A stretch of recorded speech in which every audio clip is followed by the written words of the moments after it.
I just get really anxious speaking up in meetings. Tell me a little more about that. I always overthink what I'm about to say, and I guess I'm just worried that I'll say the wrong thing, or maybe people think that I don't know what I'm talking about. That sounds really exhausting. I'm curious, what feels so scary about getting it wrong? I don't know. I guess I am afraid that people will judge me. I wonder if that feels like a familiar experience. Have there been other times where you felt like you had to get everything right? Yeah, I mean, growing up making mistakes wasn't really okay, and I always felt like I had to prove myself. That makes a lot of sense. I wonder if a part of you is still expecting to be judged when you speak up. Maybe that's something we can continue working on together. I just get really anxious speaking up in meetings.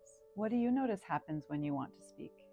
I always overthink what I'm about to say, and I guess I'm just worried that I'll say the wrong thing, or maybe people think that I don't know what I'm talking about.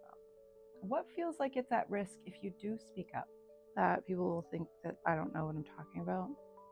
This may or may not fit, but I'm curious as a Black woman if there have been moments where speaking up felt less safe or where you felt your ideas were received differently because of how others saw you. Yeah, I definitely feel that way sometimes. Most of the people that I work with are white, and sometimes I say something and nobody replies, and then someone else says almost the same thing, and suddenly everybody agrees.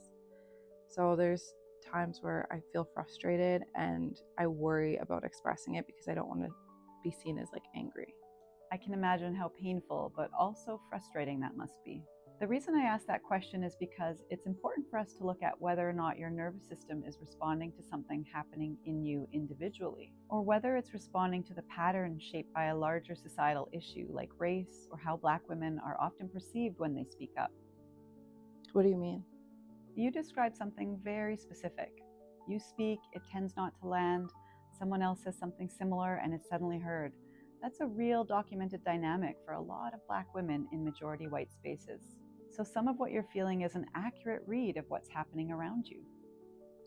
Yeah, I mean, my mom used to tell me that, we have to work twice as hard and be twice as careful how you come across. So that message started a lot earlier for you, which makes sense. It was probably protective advice meant to keep you safe. Yeah, and she wasn't wrong.